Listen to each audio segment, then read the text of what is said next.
we will understand how India began as an ancient civilization, how great kingdoms and empires rose, how foreign powers came, how India fought for freedom, and how it became a modern nation.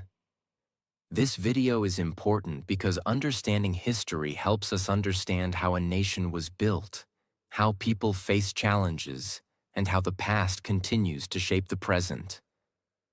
It is not only educational, but it is also a great way to improve your English listening, vocabulary, and comprehension. So, listen carefully, learn something new, and practice your English at the same time. If you enjoy educational videos like this, don't forget to like this video, subscribe to the channel, and join us for more English learning and fascinating history lessons. India is not just a country. India is a civilization. It is a land of kings and kingdoms, saints and scholars, traders and warriors, temples and universities, rivers and religions, ideas and revolutions. When we talk about the history of India, we are not talking about one small story. We are talking about thousands of years of human life. We are talking about the Indus Valley Civilization, where people built planned cities when many parts of the world were still developing basic settlements. We are talking about the Vedic Age, where ideas of philosophy, society, and spirituality started taking shape. We are talking about great empires like the Maurya Empire and the Gupta Empire.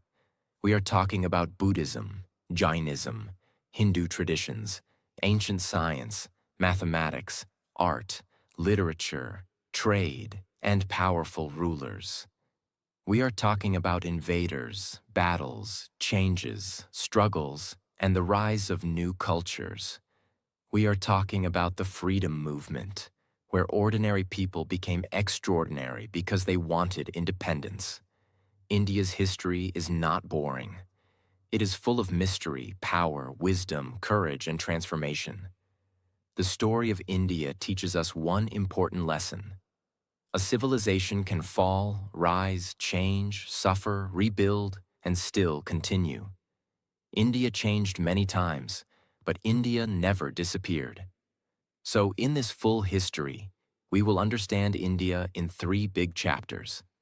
Chapter 1 will explain ancient India, from the first great cities to the golden age of knowledge. Chapter 2 will explain medieval India, from powerful regional kingdoms to the Delhi Sultanate and the Mughal Empire. Chapter 3 will explain modern India, from European arrival to British rule, freedom struggle, independence, and the making of modern India. So let us begin the journey. Chapter 1. Ancient India, the beginning of a great civilization. The story of India begins thousands of years ago. Long before modern roads, trains, phones, and cities, people were already living near rivers, forests, and fertile lands. The most important rivers in early Indian history were the Indus River and the Ganga River. Rivers were life. They gave water. They helped farming. They helped people travel. They helped cities grow. And near the Indus River, one of the world's oldest civilizations was born. This civilization is known as the Indus Valley Civilization. It existed around 2600 BCE to 1900 BCE, and it was one of the most advanced civilizations of the ancient world. The most famous cities of this civilization were Harappa and Mohenjo-daro. When archaeologists discovered these cities, they found something amazing. These were not random villages. These were planned cities. The streets were straight. The houses were built with bricks. There were drainage systems. There were wells. There were storage buildings. There were public baths. This shows that the people of the Indus Valley were not simple or backward. They were organized, intelligent, and skilled. Imagine a city thousands of years ago with proper drains and planned streets. That is why the Indus Valley civilization is so important. People there were farmers, traders, builders, craftsmen, and artists. They grew crops like wheat and barley. They kept animals. They made pottery, jewelry, seals, and tools. They traded with other regions, including Mesopotamia, which is in the area of modern Iraq. This means ancient India was already connected with the world. But there is one mystery. The Indus people had a writing system, but historians have not fully understood it yet.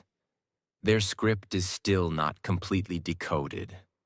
So we do not know everything about their language, rulers, or beliefs. This makes the Indus Valley civilization one of the biggest mysteries of Indian history. Then, around 1900 BCE, this civilization slowly declined. Why did it decline? Historians believe there may have been many reasons. Climate change, river changes, floods, droughts, decline in trade, movement of people. No one reason explains everything perfectly. But the cities slowly became weaker, and people moved to different areas. After the Indus Valley civilization, Indian history entered another important period. This is called the Vedic Age. The Vedic Age is connected with the Vedas, which are some of the oldest religious and philosophical texts of India. The Vedas include the Rig Veda, Samaveda, Yajurveda, and Atharva Veda. This period is important because many ideas of ancient Indian society, religion, rituals, and philosophy started developing during this time. In the early Vedic period, people lived mostly in villages. Cattle were very important. Farming was important. Society was organized around families and tribes. Over time, people moved toward the Ganga plains and agriculture became stronger. Iron tools helped farming. Settlements became bigger. Small tribes slowly turned into kingdoms. This change was very important because India was moving from village life toward organized states and kingdoms. During this period, many social and religious ideas developed. The Sanskrit language became important. The idea of dharma started becoming meaningful. Rituals and sacrifices were common. But later, people also started asking deeper questions. Who am I? What is the purpose of life? What happens after death? What is truth? What is the soul? These deep questions gave birth to the Upanishads. The Upanishads focused more on knowledge, meditation, self-realization, and the deeper meaning of life. This shows something beautiful about ancient India. India was not only building cities and kingdoms. India was also building ideas. Then came another powerful stage in Indian history. Around the 6th century BCE, many large kingdoms and republics appeared in northern India. These were called the Mahajanapadas. There were 16 major Mahajanapadas. Some of the most famous were Magadha, Kosala, Vatsa, and Avanti. Among them, Magadha became the most powerful. Why was Magadha powerful? It had fertile land. It had iron resources. It had strong rulers. It had a good location for trade and control. This period was also important because two great spiritual movements began during this time: Buddhism and Jainism. Both challenged some existing social and religious practices and gave people new ways to think about life, suffering, nonviolence, discipline, and self-control.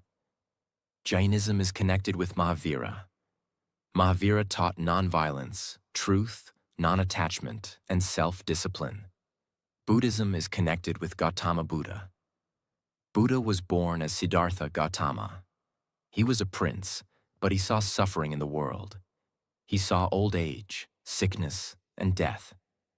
He wanted to understand why humans suffer and how they could become free from suffering. After deep meditation, he attained enlightenment. He taught the Four Noble Truths and the Eightfold Path. His message was simple but powerful. Life has suffering. Suffering has a cause. Suffering can end. There is a path to end suffering. Buddhism spread across India and later to many parts of Asia. This shows that ancient India was not only a place of kings, it was also a place of teachers who changed the thinking of millions. Now let us move to one of the greatest empires of ancient India, the Maurya Empire. The Maurya Empire was founded by Chandragupta Maurya around 322 BCE. This was one of the first large empires in Indian history. Chandragupta Maurya was a powerful ruler, and his rise is connected with Chanakya, also known as Kautilya. Chanakya was a brilliant teacher, strategist, and political thinker. He helped Chandragupta build a strong empire. The Maurya Empire had a powerful administration, army, taxation system, and network of officials. Its capital was Pataliputra, near modern Patna. Chandragupta created a strong foundation, but the most famous Mauryan ruler was Ashoka. Ashoka first expanded the empire through war, but one war changed his life forever: the Kalinga War. The Kalinga War was extremely violent. Many people died. Many families suffered. After seeing the destruction, Ashoka felt deep regret. This was one of the most emotional turning points in Indian history. Ashoka decided to move away from violent conquest and follow the path of Dhamma. He supported Buddhism and spread messages of peace, kindness, respect, and moral living. He sent messages through inscriptions on pillars and rocks. He also supported the spread of Buddhism outside India. Ashoka is remembered not only as a conqueror, but as a ruler who changed after seeing the pain of war. That is what makes him special. He showed that real greatness is not only in winning battles. Real greatness is also in changing your heart. After Ashoka, the Maurya Empire slowly became weak and eventually declined. But Indian history did not stop. Many regional kingdoms rose in different parts of India. In the northwest, foreign groups like the Indo-Greeks, Shakas, Parthians, and Kushans entered and ruled different areas. The Kushan ruler Kanishka became famous for supporting Buddhism and trade. During this time, India was connected with Central Asia, China, and the Roman world through trade routes. Indian goods like spices, textiles, and precious stones were valued in many places. India was becoming a major center of trade and culture. Then came the Gupta Empire, often called the Golden Age of ancient India. The Gupta Empire began around the 4th century CE. Important Gupta rulers included Chandragupta I, Samudragupta, and Chandragupta II. The Gupta period is famous for achievements in art, literature, science, mathematics, astronomy, and culture. This was a time when knowledge flourished. One of the greatest achievements of ancient India was in mathematics. The concept of zero became one of India's most important contributions to the world. Without zero, modern mathematics, science, computers, and technology would be impossible. Indian mathematicians also worked on numbers, calculations, and astronomy. Aryabhata, one of India's great mathematicians and astronomers, explained important ideas about the Earth, planets, and calculations. Literature also became powerful. Kalidasa, one of the greatest Sanskrit poets and playwrights, wrote beautiful works during this period. Art and sculpture developed. Temples became more important. Education also had a strong place in ancient India. Universities like Nalanda later became famous centers of learning, attracting students from different regions. The Gupta age shows that power is not only about armies. A civilization becomes great when it produces knowledge, art, ideas, and wisdom. But like all empires, the Gupta Empire also declined. Attacks, internal weakness, and political changes reduced its power. After the Gupta period, India again became divided into many regional kingdoms. In northern India, Harsha became an important ruler in the 7th century CE.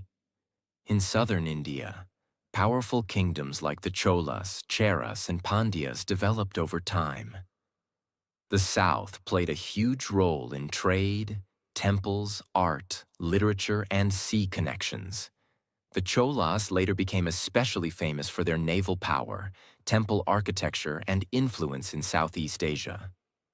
This is important to understand. India's history was never only about North India. South India, East India, West India, and Central India all had their own powerful stories. Different languages grew. Different styles of art developed. Different kingdoms rose. Different traditions continued. That is why India became so diverse. Ancient India was not one simple story. It was many stories together.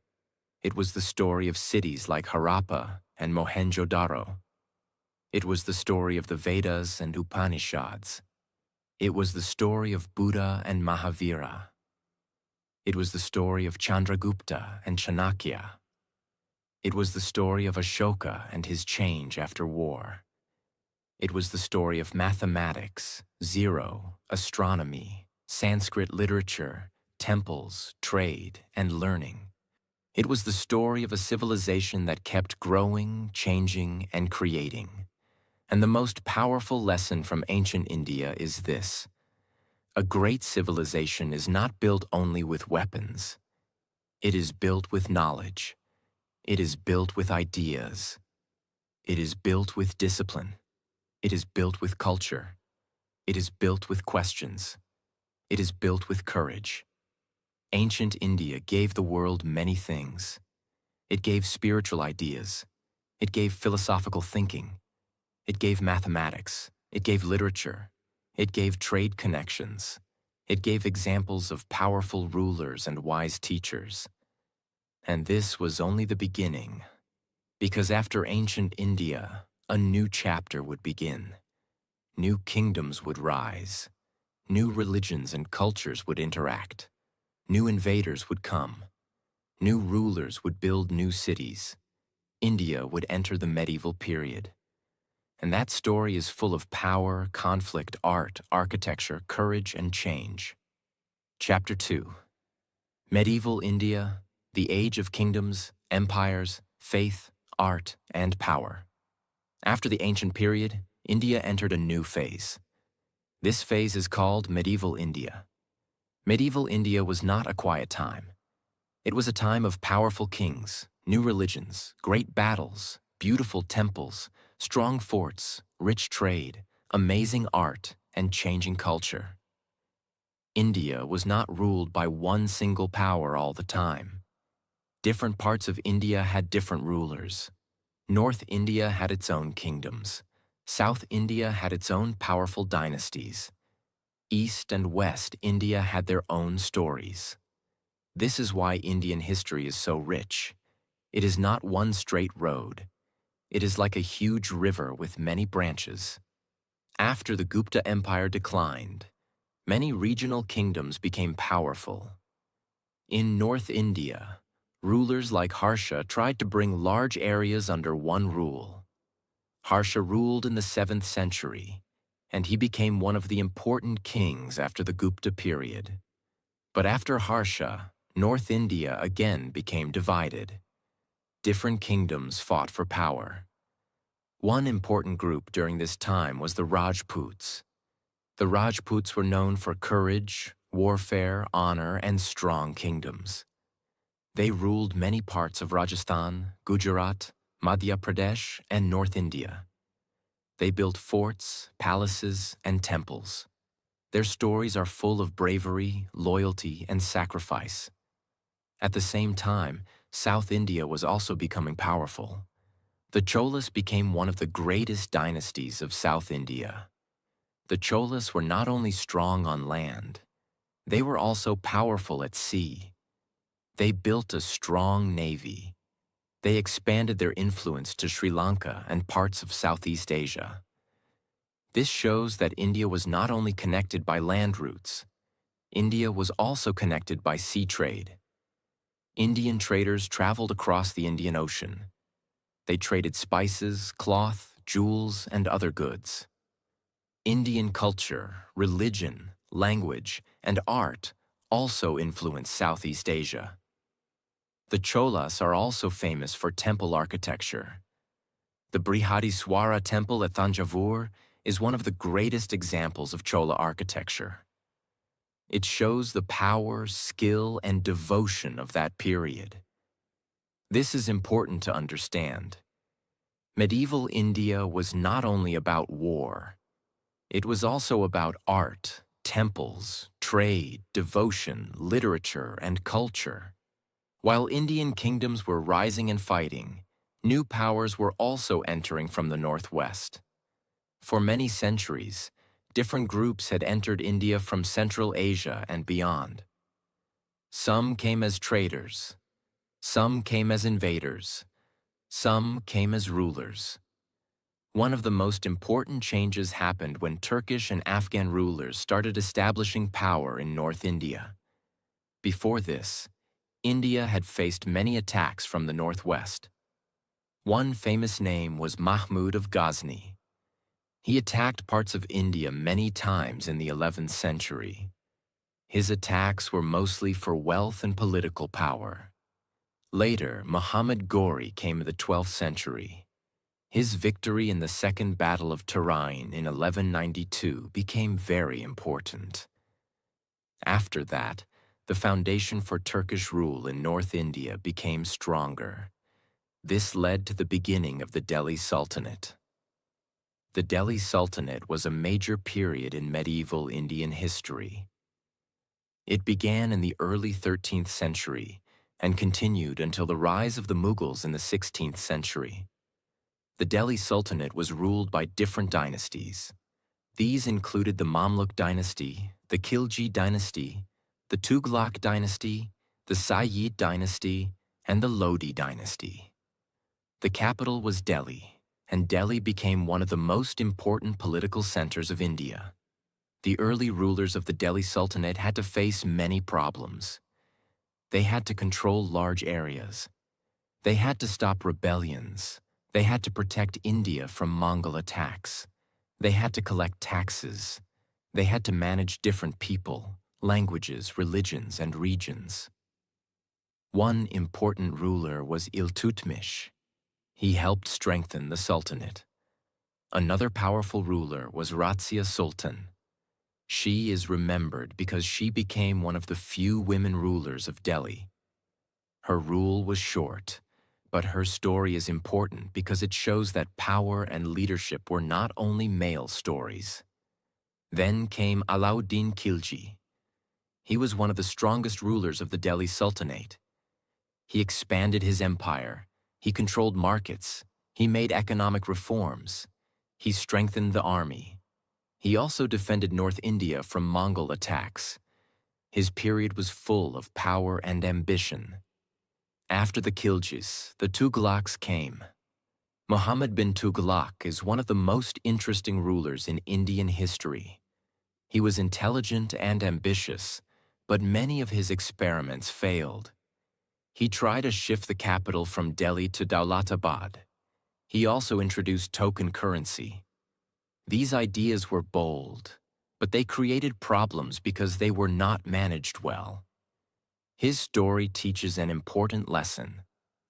A ruler may have big ideas, but big ideas need practical planning. During the Delhi Sultanate, Indian culture changed in many ways.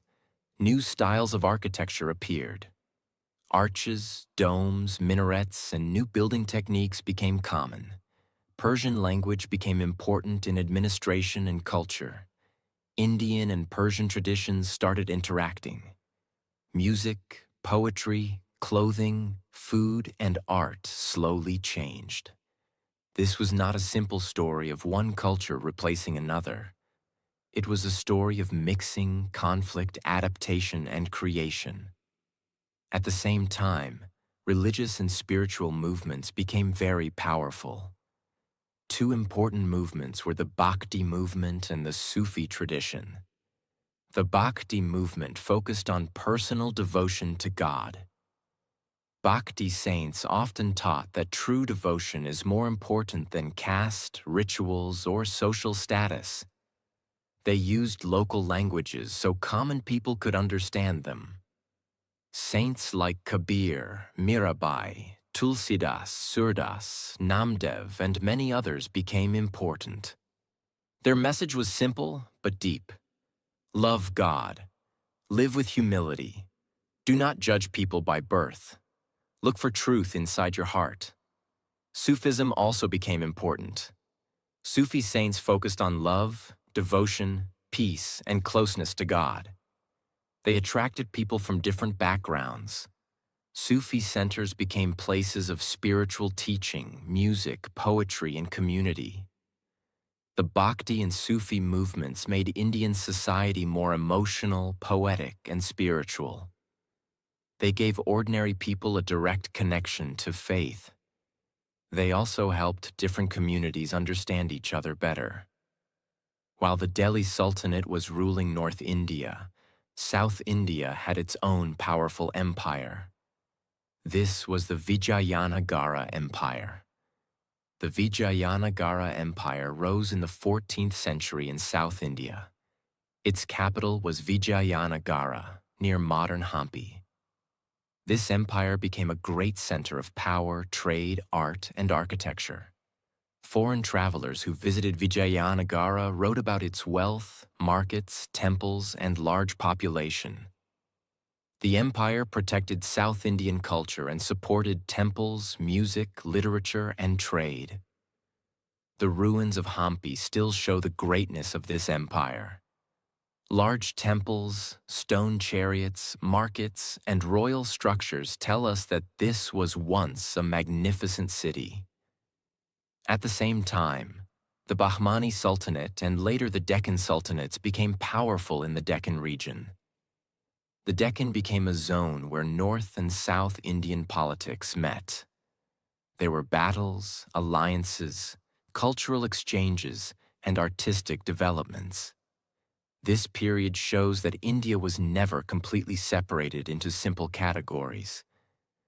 Regions interacted with each other constantly. Then, in the 16th century, a new power entered Indian history: the Mughals. The Mughal Empire began with Babur. Babur came from Central Asia. In 1526, he defeated Ibrahim Lodi in the First Battle of Panipat. This battle marked the beginning of Mughal rule in India. Babur was a skilled warrior and writer, but his rule in India was short. After him came Humayun. Humayun faced many difficulties and even lost his kingdom for some time. But he returned before his death. The real expansion and strengthening of the Mughal Empire happened under Akbar. Akbar was one of the greatest rulers in Indian history. He became king at a young age, but he grew into a powerful and wise ruler. He expanded the empire. He built a strong administration. He respected different communities. He worked with Rajput rulers. He reduced some religious tensions. He encouraged discussion between people of different faiths. Akbar understood something very important. India is diverse. If you want to rule India, you must understand its diversity.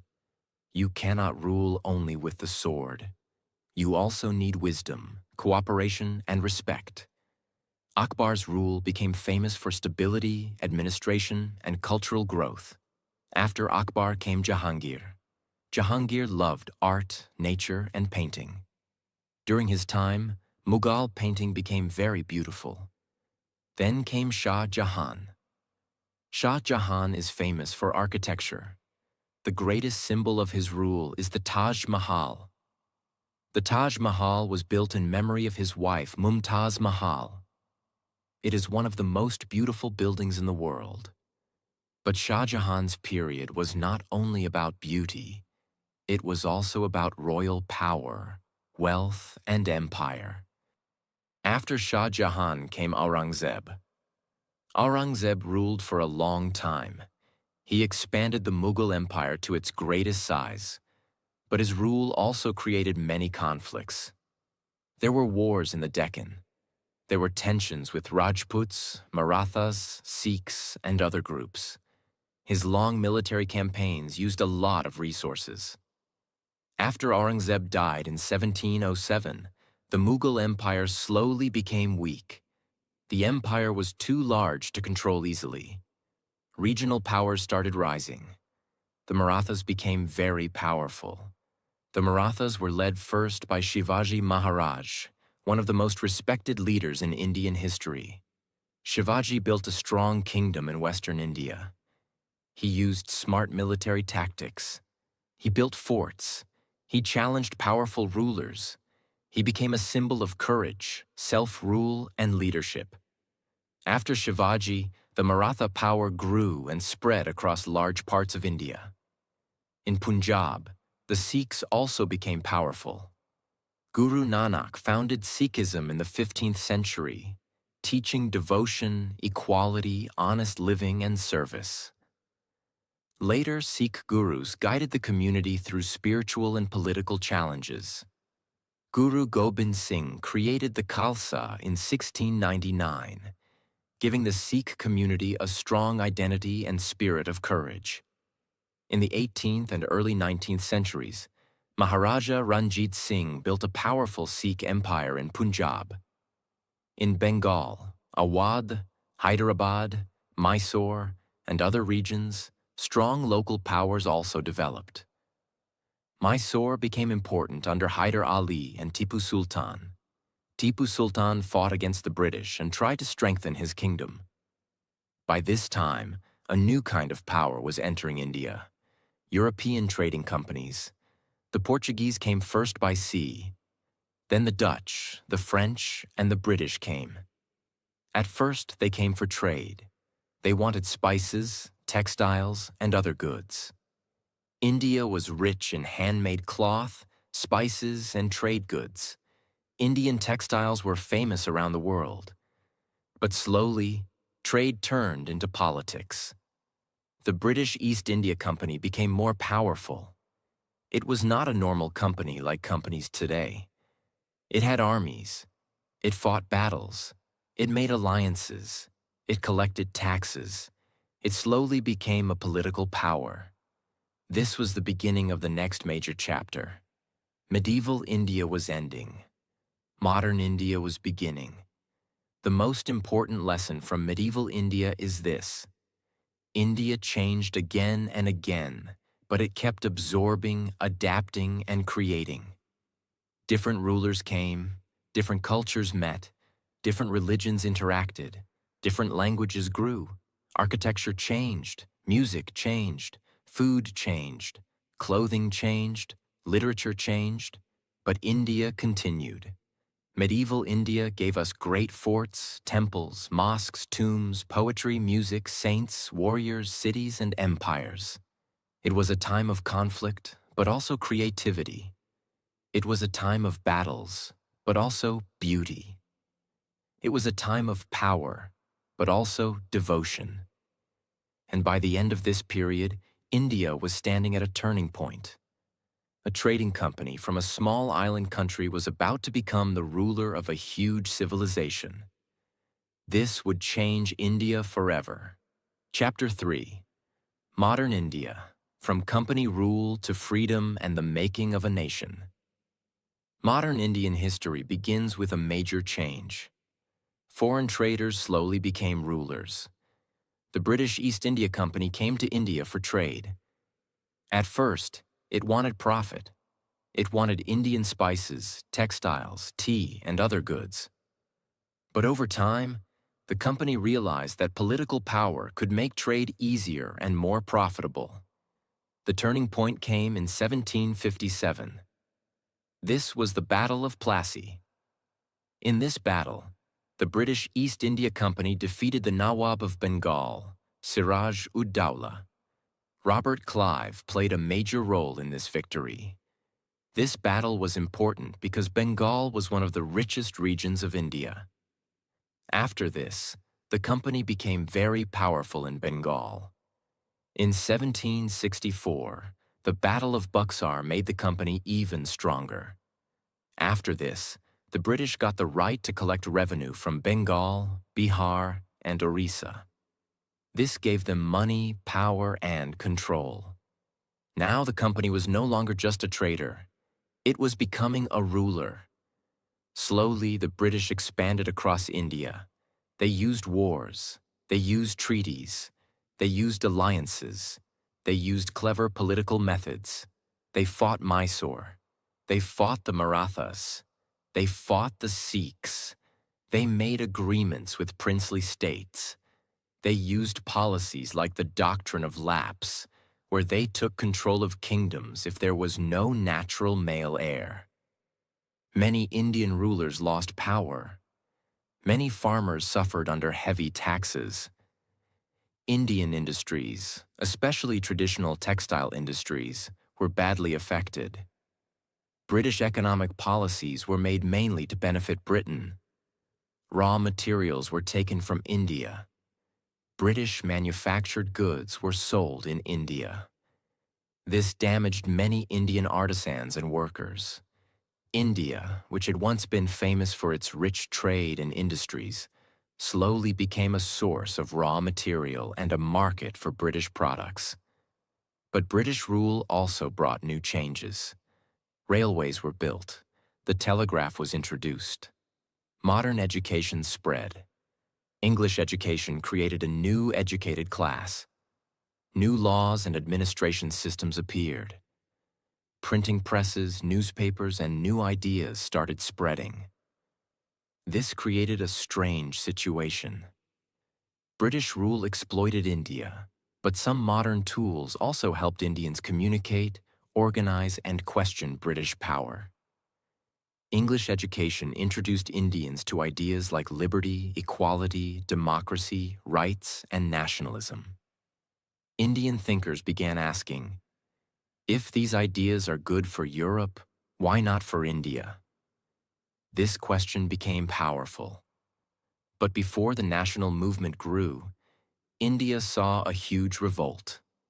The Revolt of 1857. This revolt began among Indian soldiers in the British Army, but it spread to many areas. There were many reasons. Indian soldiers were unhappy. Kings and nobles were angry because they had lost power. Farmers suffered under taxes. People were upset with British interference in society and religion. The immediate cause was connected with rifle cartridges that soldiers believed were greased with cow and pig fat. This hurt both Hindu and Muslim religious feelings. The revolt began in Meerut and then spread to Delhi, Kanpur, Lucknow, Jhansi, and other places. Many leaders became famous. Bahadur Shah Zafar became a symbolic leader. Rani Lakshmi Bai of Jhansi became a symbol of courage. Tatiya Tope, Nana Sahib, Begum Hazrat Mahal, and many others played important roles. The revolt was eventually defeated by the British, but it shook British rule deeply. After 1857, the British Crown took direct control of India from the East India Company in 1858. This was the beginning of the British Raj. The British became more careful, but also more controlling. They reorganized the army. They strengthened administration. They tried to divide Indian communities to maintain power. But the spirit of resistance did not die. In the late 19th century, educated Indians started organizing politically. In 1885, the Indian National Congress was formed. In the beginning, Congress leaders were moderate. They asked for reforms. They wanted more Indian participation in government. They believed in petitions, discussions, and legal methods. Leaders like Dadabhai Naoroji, Gopal Krishna Gokhale, and others explained how British rule was draining India's wealth. Dadabhai Naoroji gave the idea of the drain of wealth. This helped Indians understand that poverty in India was connected to British economic policies. Then a stronger nationalist feeling grew. Leaders like Bal Gangadhar Tilak, Bipin Chandra Pal, and Lala Lajpat Rai wanted more direct action. Tilak famously said that freedom is his birthright. The partition of Bengal in 1905 increased nationalist anger. The Swadeshi movement began. People boycotted British goods and supported Indian goods. This was not only an economic movement, it was a movement of self-respect. Indians started saying, "We can make our own future. We can stand on our own feet." In 1915, Mahatma Gandhi returned to India from South Africa. His arrival changed the freedom movement. Gandhi understood ordinary people. He knew that India's freedom could not be won only by educated elites. Farmers, workers, women, students, and common people had to be part of the movement. Gandhi used the methods of nonviolence and satyagraha. Satyagraha means holding firmly to truth. He believed that people could fight injustice without hatred and violence. He led movements in Champaran, Kheda, and Ahmedabad. These movements connected him with common people. Then came the non-cooperation movement in 1920. People boycotted British schools, courts, titles, and goods. Khadi became a symbol of self-reliance. The spinning wheel became a symbol of dignity and resistance. In 1930, Gandhi started the Salt March. This was one of the most powerful events in the freedom struggle. The British had put tax on salt. Salt was something every person needed, rich or poor. Gandhi walked from Sabarmati Ashram to Dandi and made salt from seawater. This simple act became a national symbol. It showed that even a small thing like salt could become a weapon against injustice. The civil disobedience movement spread across India. People broke unjust laws peacefully. They accepted punishment, but they did not accept fear. The freedom movement also had many other streams. Subhas Chandra Bose believed in a more direct and military struggle against the British. He formed the Indian National Army with the help of Indians abroad. His slogan, "Give me blood, and I will give you freedom," inspired many people.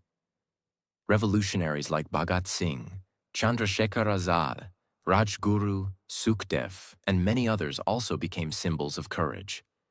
Bhagat Singh was not only brave, he was also a thinker. He wanted freedom from British rule, but he also wanted a just society. Women also played an important role in the freedom movement. Sarojini Naidu, Kasturba Gandhi, Aruna Asaf Ali, Kamala Devi Chattopadhyay, Captain Lakshmi Sahgal, and many others contributed. Thousands of ordinary women joined protests, made salt, spun khadi, organized people, and went to jail.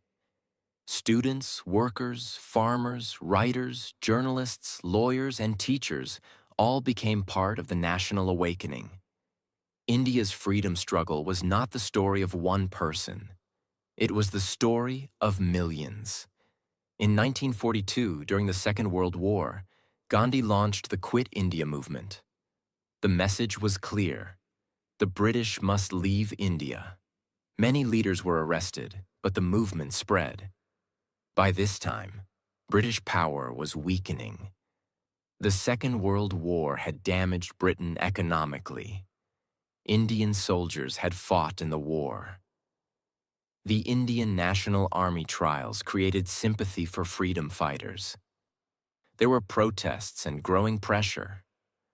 But the final years before independence were also painful. Differences between the Indian National Congress and the Muslim League increased. The Muslim League, led by Muhammad Ali Jinnah, demanded a separate nation for Muslims.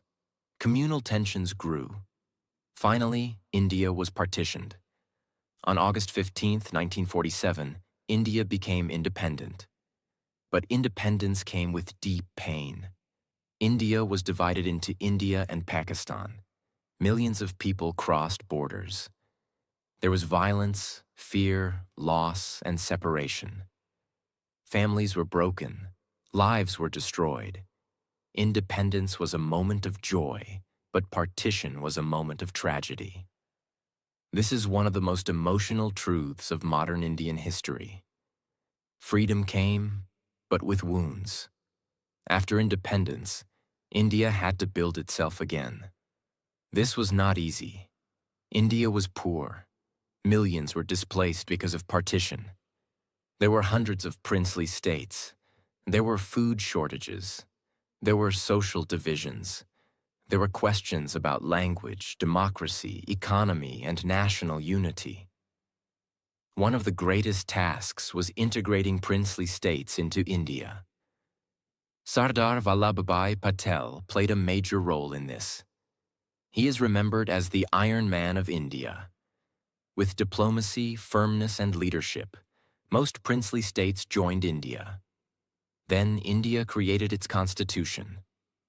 The Constitution of India was adopted on 26 November 1949 and came into effect on 26 January 1950. India became a republic. Dr. B.R. Ambedkar played a major role as chairman of the drafting committee. The Constitution gave India a democratic system. It gave citizens rights. It promised justice, liberty, equality, and fraternity. It gave India a framework to govern a huge and diverse nation. This was a historic achievement. A country with many languages, religions, cultures, castes, regions, and traditions chose democracy. India did not choose dictatorship. India chose elections. India chose debate. India chose a constitution. India chose the difficult but powerful path of democracy. After independence, India worked on nation building. It built institutions. It built dams. It built universities. It built scientific research centers. It improved agriculture. It developed industries. It tried to reduce poverty. There were many challenges: wars, food shortages, economic difficulties, political conflicts, social inequalities. But India continued moving forward. The Green Revolution helped India increase food production. India's scientists built strong institutions in space, nuclear research, medicine, technology, and engineering. India's democracy faced difficult moments, but it continued. Over time, India's economy also changed. In 1991, India introduced major economic reforms. The economy opened more to the world. Private businesses grew. Technology and services expanded. Indian cities changed. A new middle class grew. India became known for information technology, startups, space science, cinema, medicine, education, and global talent. But modern India is still a country of contrasts. It has great achievements, but also many challenges. It has rich cities and poor villages. It has technology and tradition. It has modern dreams and old social problems. It has unity, but also diversity that must be respected carefully. It has progress, but also the responsibility to make progress fair for everyone. This is the real story of India. India is not perfect. No civilization is perfect. But India is powerful because it continues. It continues after invasions. It continues after empires fall. It continues after colonization. It continues after partition. It continues after poverty, wars, and challenges. India's history is a story of survival and renewal. From the Indus Valley cities to the Vedas, from Buddha and Mahavira to Ashoka, from Gupta knowledge to Chola temples, from Rajput forts to Delhi Sultanate architecture, from Bhakti saints to Sufi wisdom, from Mughal art to Maratha courage, from British rule to freedom struggle, from partition pain to the Constitution, from a newly independent country to a growing modern nation. India's journey is long, emotional, and inspiring. The biggest lesson from Indian history is this: India has always changed, but India has always continued. It has accepted new ideas. It has fought challenges. It has created knowledge. It has suffered deeply. It has risen again. It has given the world mathematics, spirituality, philosophy, literature, art, yoga, democratic energy, and countless examples of courage. Indian history is not just about kings and wars. It is about people. Farmers who worked the land, teachers who shared knowledge, saints who spread wisdom, workers who built cities, artists who created beauty, women who showed courage, freedom fighters who sacrificed everything, ordinary people who kept the civilization alive. That is why the history of India is not boring. It is the story of a civilization that refused to disappear. It is the story of a nation that fell many times but rose again. It is the story of a people who carried memory, culture, hope, and courage across thousands of years. And the story is still continuing.